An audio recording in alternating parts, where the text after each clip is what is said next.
Mrs. Rusk? Yes, Maude. And disappeared up to his study again. Did he tell you where he's been? No, miss, he did not. It's most unlike him to be away a whole night. You swear you're not keeping anything from me? No. But I do have my suspicions, though, miss. Oh? The coachmen think that your father may have been to Bartram Hall. Uncle Silas? But why would he go? I'm saying nothing, miss. Even my mother would never tell me about Uncle Silas. Nobody will tell me about him. That's why I think him a hero and a mystery. I can only dream and wonder. He's made more people than you dream and wonder, dear Maude. Uncle Silas must be a very handsome man. Don't you think so, Mrs. Rusk? He was, my dear. But that portrait was painted more than 30 years ago. And 30 years changes most of us, I can tell you. Then why is my father so sad and secretive about him? What's that, child? It would not be unnatural if I were to feel sad about him, would it, Maude? Your Uncle Silas is a man of great talents, great faults, and great wrongs. But one day you will know him. And you will understand how villains have injured him. Till then, remember, curiosity is a vice, and one to which your sex is especially prone. Mrs. Rusk, a word, if you please.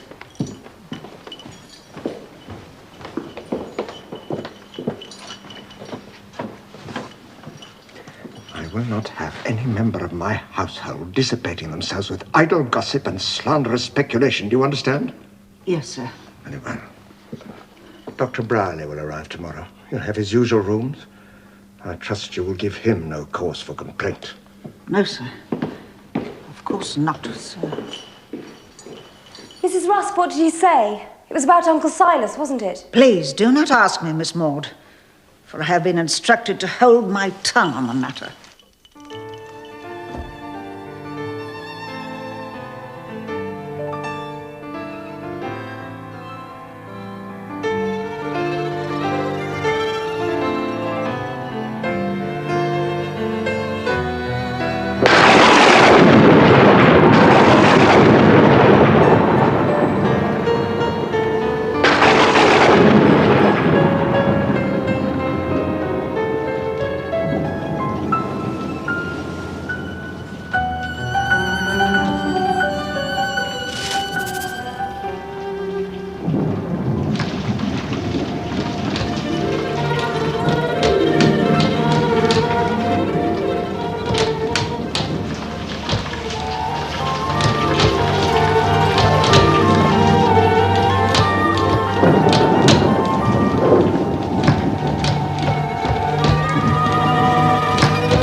Downstairs, in the drawing room.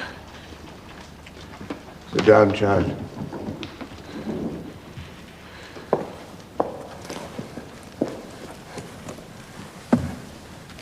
I had meant to prepare you for your visitor, Maude. Child, you have been deprived for too long of female companionship. I ought to have done this sooner. However, I have selected someone who is well qualified and highly suitable. How do you mean a female companion? Someone to take your mamma's place by you. A governess, Maude. I know how lonely you have been, child. You will find in Madame the companion you crave. And I trust that you will repay me with obedience and affection for her. Of course, Papa. Good.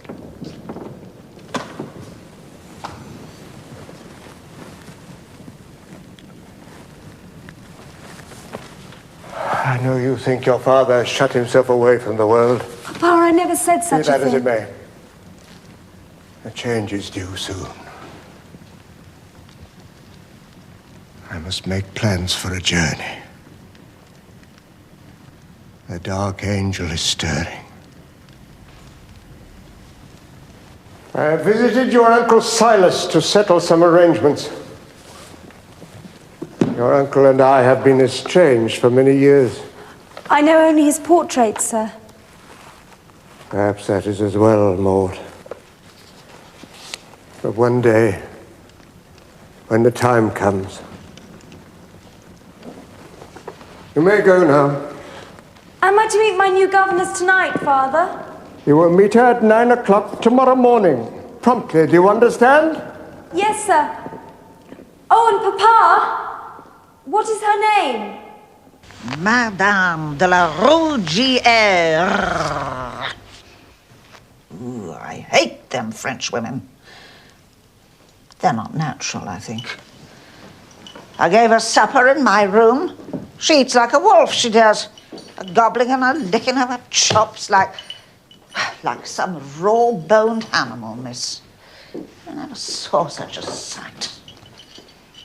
Great nose, hollow cheeks of her, and ooh, such a mouth. Lord only knows where she comes from. Mrs. Rusk, you shouldn't talk like that.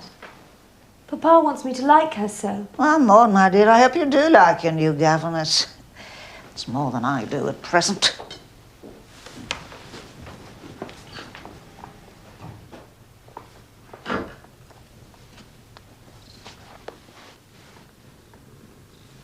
What is mademoiselle's name? Maude, madame. What a pretty name. I'm very sure Maude will be a very good little girl. And I'm very sure I shall love you very much.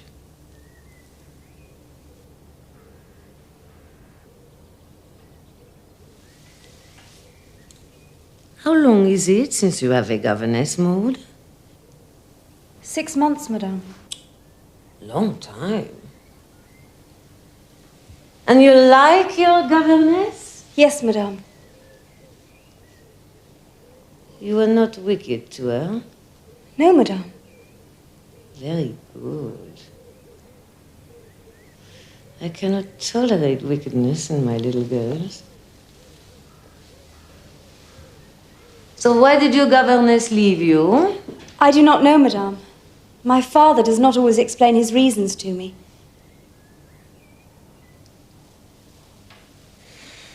You have very little company for a young and pretty girl like you, Maude. It's true, we have few visitors. But I have Mary Quince and Mrs. Rusk, and now I have you. It's true. Now I, Madame de la Rougère, shall be your companion.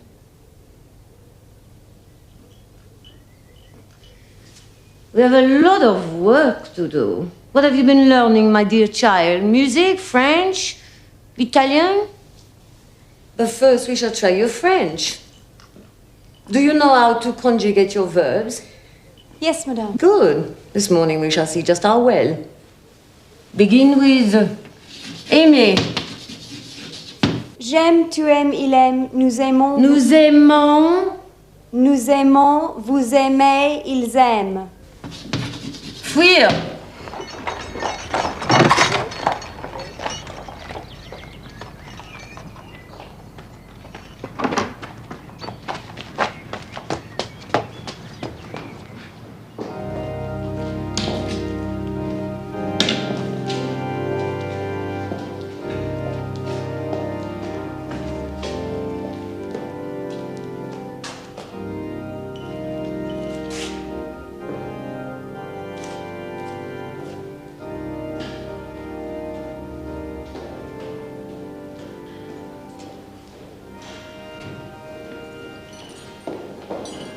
Don't you find Dr. Briley a little strange, Mrs. Rusk?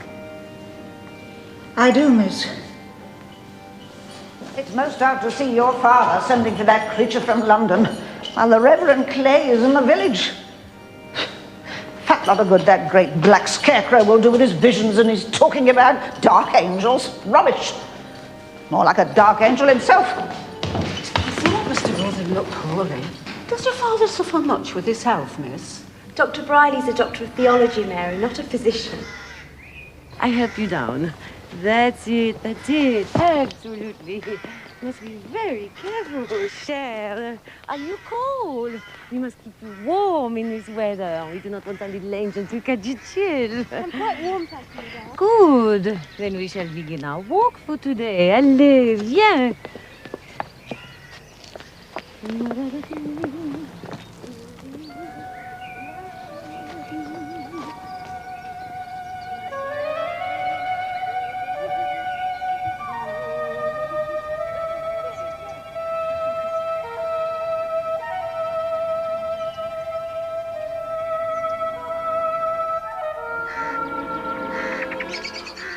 I love to be in a solitary place like this.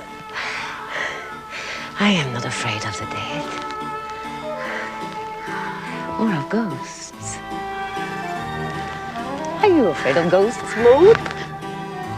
Please, Madame, speak of something else. My mother is buried over there. Oh, you really must not be afraid. You must learn to overcome your timidness and fears. After all, your own house is, how they say, haunted. How do you know that? Because your servants say there are ghosts. For example, last night I saw one shaped like a monkey. A very wicked old man. White eyes! So large. Are you trying to frighten me, Madame? I will not tell you the rest if you are so easily frightened. Little idiot. Oh, let's change to something else. Your father is a good man, no? Deep down, he's very kind. He only appears so stern. He's very religious, a follower of Swedenborg. Oh, yes. I believe that even the living are ghosts. You know about them? Oh, oui, un petit peu.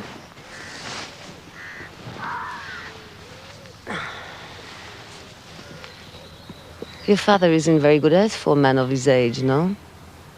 It will be a long time before you inherit all of this. What do you mean, Madame? Surely he has made a will. A will? There's no need. But surely you must know. I do not. Come. Tell me.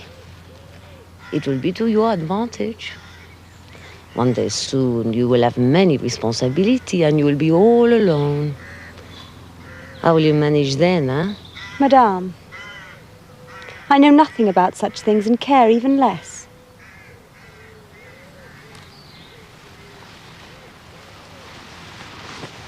Child, your father will not come to lie here one day sooner by making a will, and you will care. For if he make none, you may lose a great deal of property. And that would be a pity, would it not? If my father has made a will, he has not spoken of it to me. I'm sure my father loves me, and I know I love him. That's enough.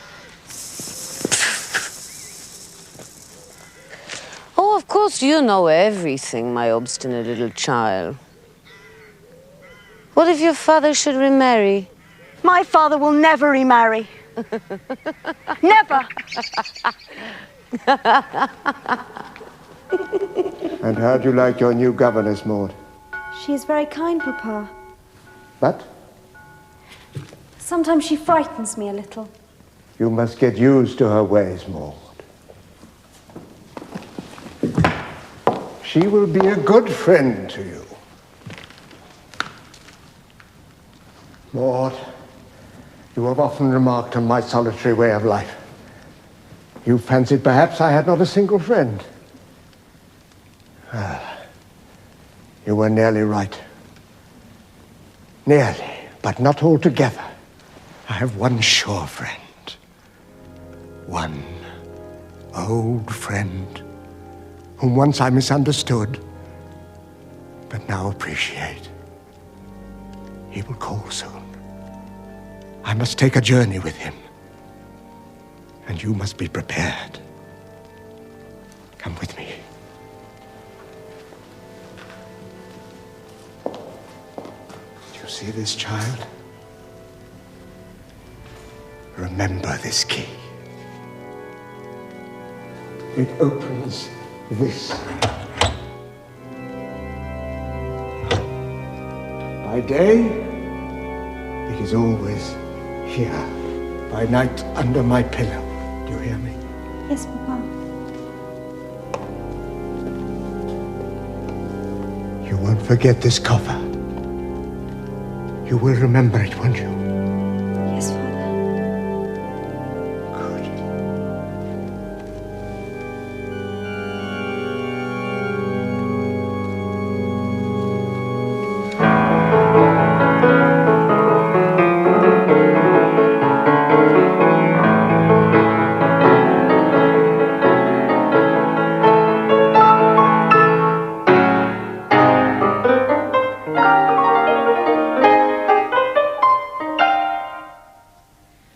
Maude, again. Madame, it's very difficult. You are a lazy child. Again. Please, Madame. Why do you make me suffer so? Again. I can't. Wicked child. Again! Until you get it right.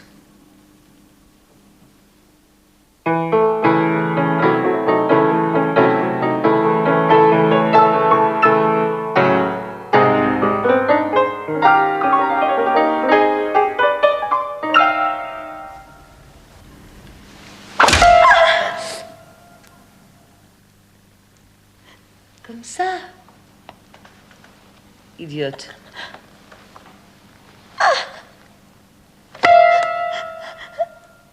Comme ça. Comme ça, comme ça. Madame, you're breaking my finger! Oh, what a fuss. Rub it. Give it a little kiss. What a crybaby you are. Boof, you're no fun at all to play games with. That foreigner has frightened you, dear Maude. Why, you're as nervous as anything. The Lord only knows where she was dug up from. Have you seen how nice she is to me in front of everybody? How she smiles at Papa. Ah, I have, miss. She's an old devil and no mistake. But she'll be found out. Here, let me tell you something. She's been thieving the master's gin and filling up the decanter again with water. The old poisonous devil. And there are a good few bottles of brandy missing, too. And I've a good mind where they've all vanished to.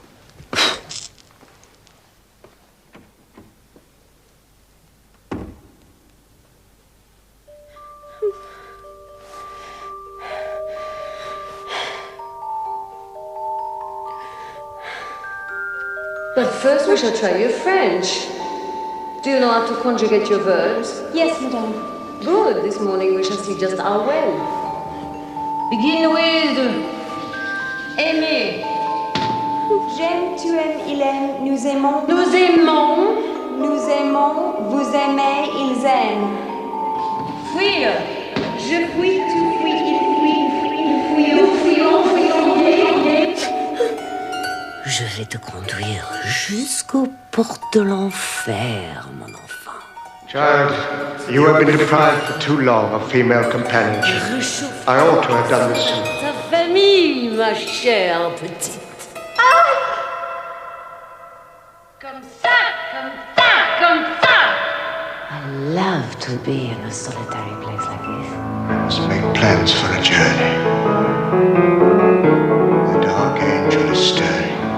It will be a long time before you inherit all of this. What do you mean, Madame? Surely he has made a will. Madame, you're I breaking am not afraid of the dead. Or of ghosts. This copper, will you? You will remember handle it, won't you? Yes, One Father. day soon you will have many responsibilities and it will be all on Daddy's your very own. kind. He only appears so stern. He's very religious. Maude! Maude! Maude! She eats like a wolf, she does. Gobbling them and licking them and chops like some raw-boned hound. My father will never remarry. Never! My father will never remarry. Big nose, hollow cheeks of her. Such a mouth. Come ça, come ça, come ça! Mom, you're breaking my finger! Wicked child!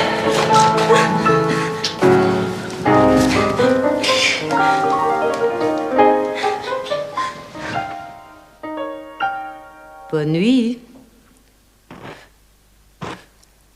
ma chère. Good night.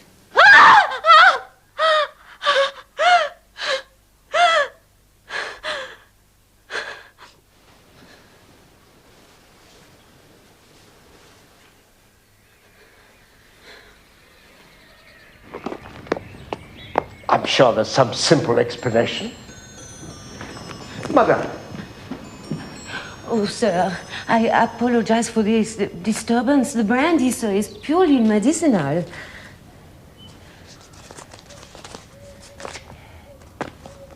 A note from Dr. Giles. Gilles.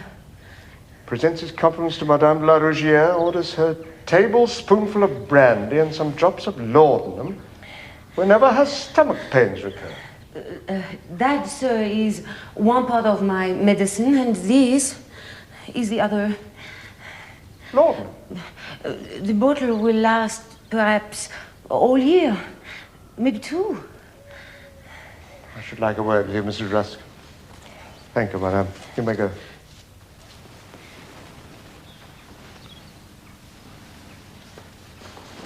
Madam, I will not go with you. What? Not go with me into the churchyard? Where will you stay, child? I will stay here. Come.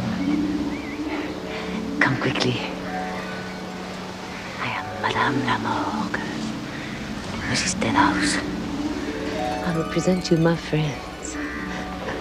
Come, little mortal, let us play. Don't you see?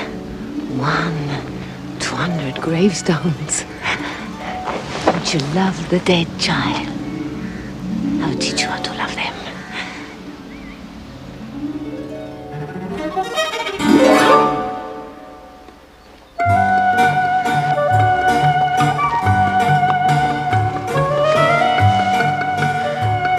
I am among the dead, and this is what I love.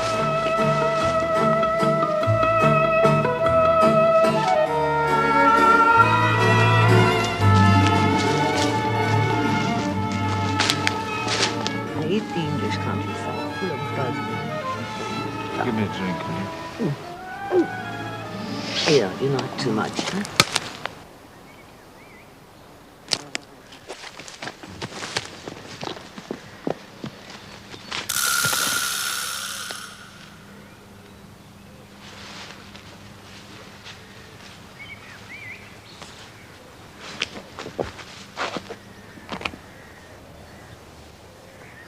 I say, miss, I appear to have lost a glove. Have you seen it? No, sir. Perhaps it's under your shoe. I do not think so, sir.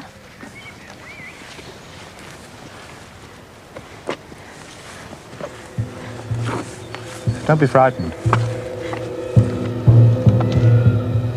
I'm not going to search. Madame! Madame! She can't hear you. She's as deaf as a tombstone.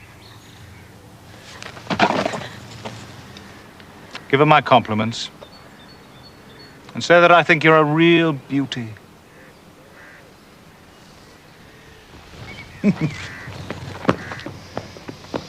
Maude, why should your governess have so often to complain of your ill temper and disobedience? Why should you be compelled to ask me for permission to punish you? You ought not to be so unkind to poor Madame. She's one of the few people who take an interest in you. I cannot command affection from you, but respect and obedience I may. And I insist on your rendering both to Madame. Maude, you must learn to be civil to her. Beware of prejudice. Your own family has suffered much injustice from that. You ought not to practice it yourself. Yes, Papa. Is there anything else, Father? Yes. Since you seem in need of distraction, I have invited your cousin, Lady Monica Knollys, to visit us.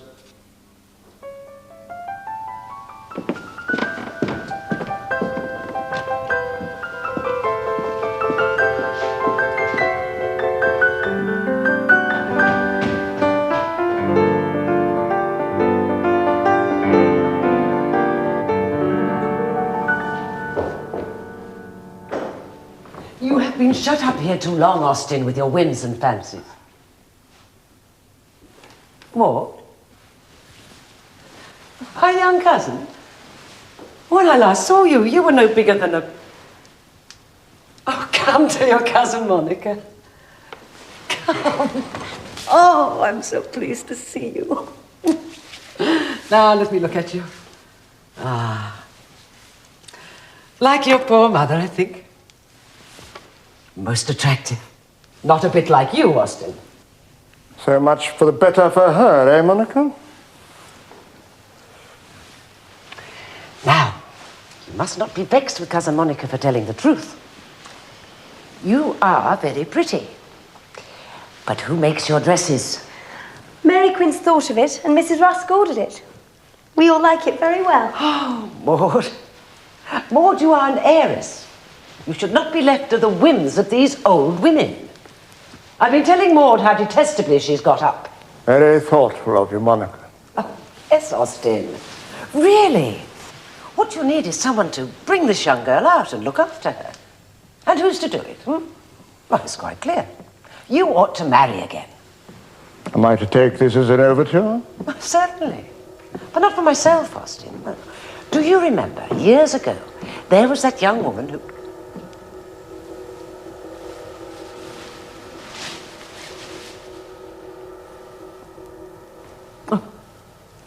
Maude, meet my nephew, Captain Oakley. Delighted. I never thought I would find such beauty in this part of the country. I would have delayed my return to my regiment. Yes, well, now come with me, Maude, dear. Tell me, how do you and your papa get on, eh? Now, take me to see this governess of yours. She says she's ill. Ill? Oh, fiddle. I want to see what this Frenchwoman is like. And it's not mere curiosity, I assure you. I wager a guinea. The woman's a dressmaker. Did she not engage to make your dresses? I really don't know. A governess may be a very useful or a useless person. She may teach you a bad accent or worse manners. And heaven knows what else besides.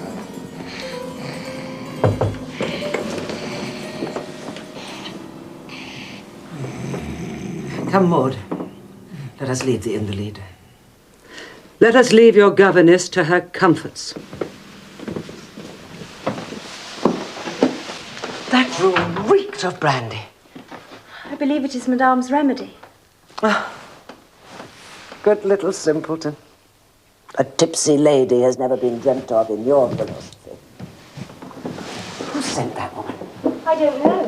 Father tells me so little. He rented himself, I think.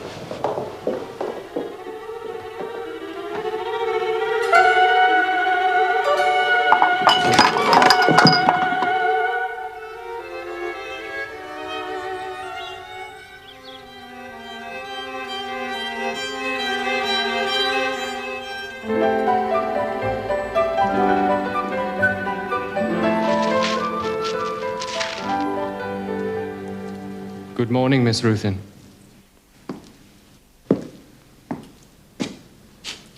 You treated us very badly last night. It really was too bad, running away with Lady Knollys. Why should that be so bad? I should not like to tell you how very savage I felt, particularly considering how very short my time is here. I had no idea I was so popular.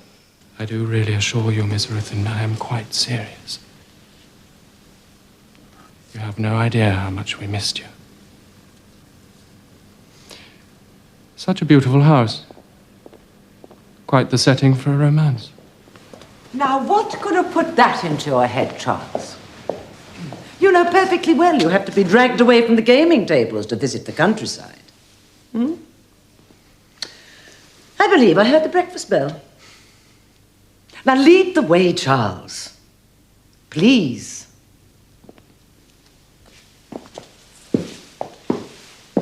Maude, do not allow any of his love-making. Charles Oakley has not a guinea, and an heiress like you would be very convenient. Yes, Lady Knollys, I know the spirit you speak in, and it does you no honor. And I know the spirit you speak in. It is the spirit of madness. Austin, how can you be so demented? Are you blind? It is you who are blind, Monica. Your own prejudice blinds you. Were I to do as you say, I should be a coward and a traitor. Do you ever stop to think? Shut up in here. It's a wonder you can breathe. Oh, I feel as though the evil one were in the house already. Austin, you are opening the door to untold danger. How can you look at Maude and do this? Perhaps you would come to my study for a moment, Monica.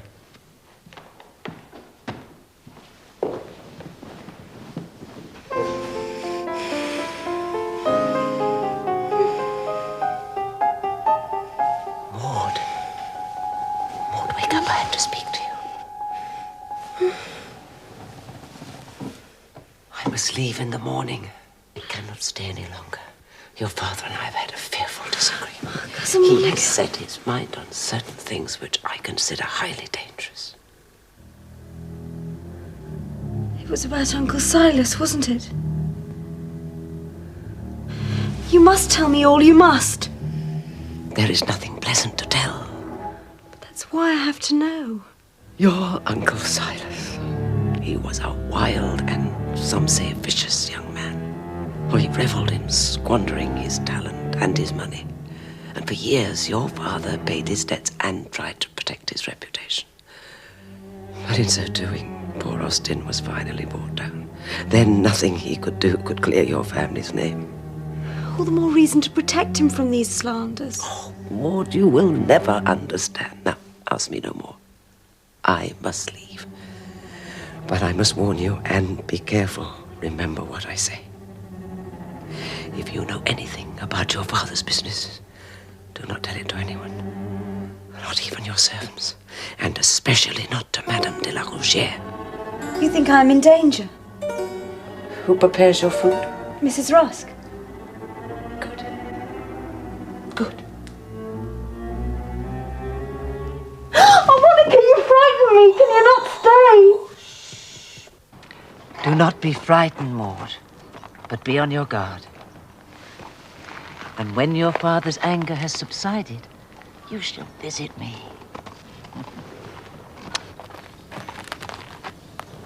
Hoi!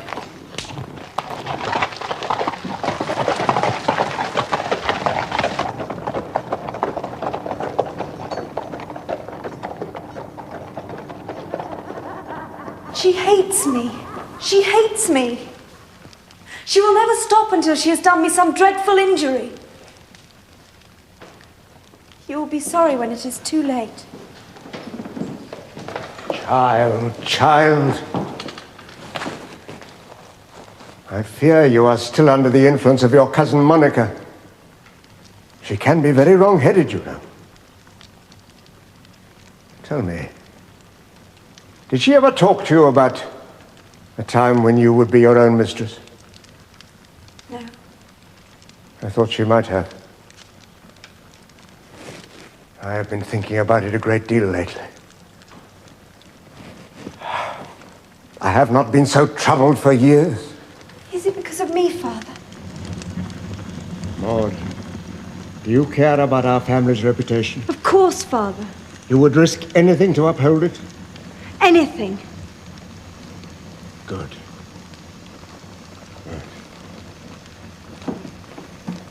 Maude, you have long been curious about your Uncle Silas.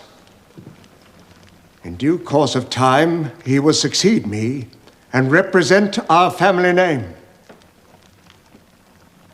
You will face the challenge of proving yourself worthy of your blood. Do you have that courage? I think for such a cause I have courage for anything. Excellent. Maude, my brother Silas and I are as different as two brothers can be. All our lives we have faced in opposing directions and reaped very different rewards. And yet, of late I find we may be closer than I thought. Quite by chance, through a close friend, I discover that we may be struggling towards the same light. In our solitary darkness, we have both embraced the same vision of God, and may yet prove two sides of a coin. Our likeness is stamped in the same metal.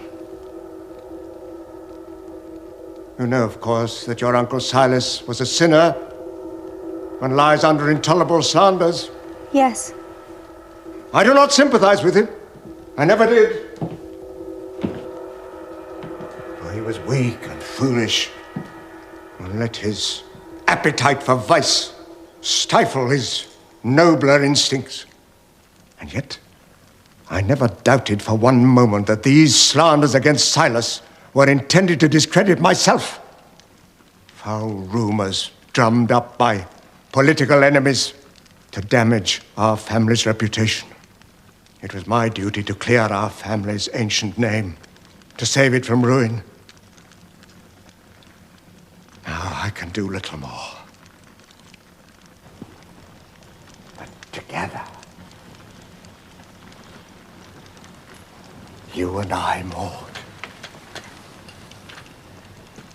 can do much to bind up the wounds of our family. Much will be required of you. When the time comes, you must not allow people like Cousin Monica to frighten you. You promise to be faithful to your duty. I promise. Whatever the risk. Whatever the risk. You solemnly vow? I do. Good.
were seen entering this room last night. You opened that coffer and read my papers. No, it's not possible. You are guilty, madame. You but aggravate your crime by denying it. There is but one sure way of finding out. With my powers as a magistrate, I can summon a formal investigation. No! Give me that key.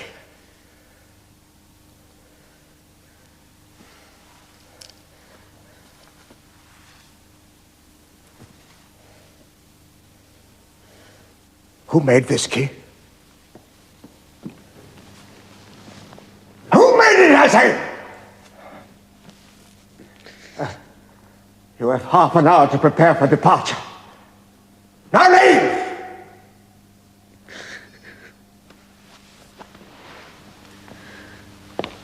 And if you seek another situation, you need not refer to me.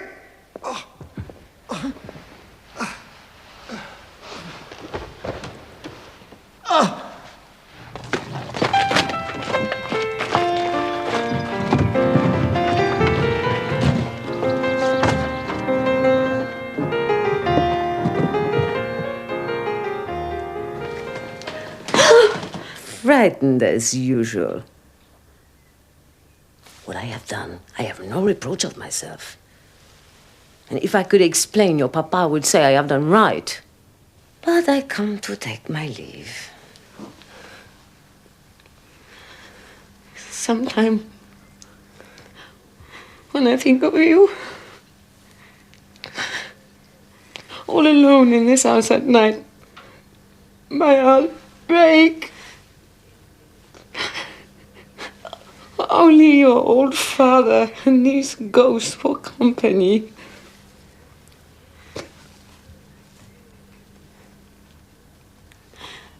Do not cry for me, madame, but for my father whom you have so cruelly betrayed.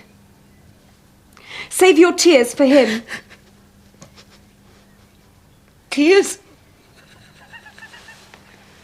I will always remember you, sweet little Maude, and your cleverness. I will never cease to think of some way to repay the kindness you have shown, madame. You will always remember madame, I think. And I will remind you.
one very sure friend. One old friend whom I once misunderstood but now appreciate. I must make a journey with him. You must be prepared, Maude.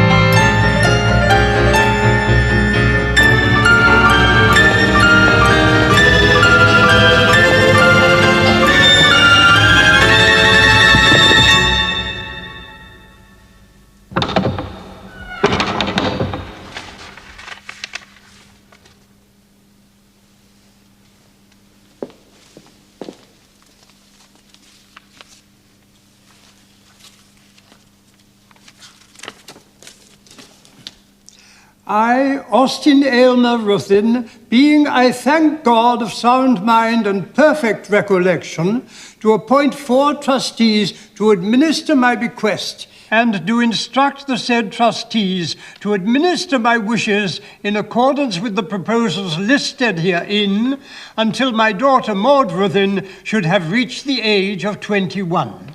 Signed, Austin Ruthyn. Perhaps, sir, you might care to translate. For those of us not of the legal disposition. The estate is left entirely to Miss Maude Ruthyn, the daughter of the deceased.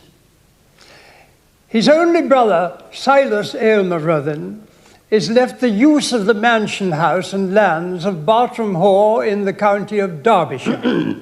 On behalf of my client, Mr. Silas Ruthyn, who unfortunately cannot be with us today, I would like to make certain of a couple of details. Oh, well, go ahead, sir. There is the bequest of £15,000 to my client. Yes, that is correct. Is there nothing else relating to Mr. Silas Ruthyn? Nothing at all? If you please, sir. Really, such impudence from that shabby little man. Oh, yes, yes. I had forgotten. Until my daughter Maude reaches the age of 21, I appoint my brother Silas Aylmer Ruthyn as her sole guardian with full parental authority over her. Up to this time, Maude is to reside under his care at Bartram Hall. The trustees are to pay Silas Ruthyn a yearly sum for her upkeep until that time, for her maintenance, education, and expenses. Thank you, sir. Maude, I must speak to you. Now.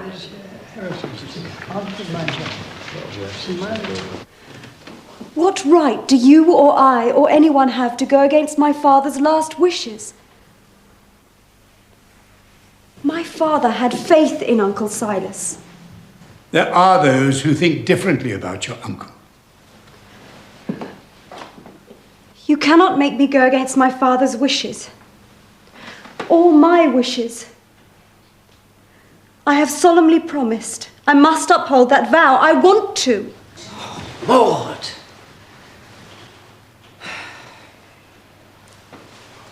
I had hoped to spare you. But if your mind is set, then you must know everything. Have you heard tell of a Mr. Chark and your uncle? No. Who was he? A friend of your uncle's. Gentleman of the turf, I think the phrase is. He made great wagers. He gambled with your uncle. He was staying at Bartram Hall when he died. How so? Suicide. Apparently. Mr. Chark was found in a locked bedroom one morning. His throat cut by a razor. Dead by his bedside. Not in a pool, but in a perfect pond of blood. How horrible. It was a wretched business. But the affair did not end there, unfortunately. But Uncle Silas could not help the poor man's death. Oh, he could not help it. If it was suicide. Your father never doubted it. But a letter was discovered, written by Mr. Chark on the eve of his death, in which he mentioned several £1,000 your uncle owed him. Maude, your Uncle Silas was suspected of murdering him. He was innocent. He was presumed innocent. By some. I'm glad you have told me everything. Now I know the truth. I know he would want me to keep my promise. I'm certain my father was right. Maude, there is something else you ought to know. Dr. Brierley, a legal query. Could you tell us, please, to whom this property would belong in case, just in case, Maude here should die before she comes of age? Well, normally it would go to the heir-in-law or the next of kin. And who is that, Dr. Brierley? In this case, both the heir-in-law and the next of kin are one and the same person. Her uncle, Silas Ruth.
Austin, you are opening the door to untold danger. How can you look at Maude and do this? It is a spirit of madness.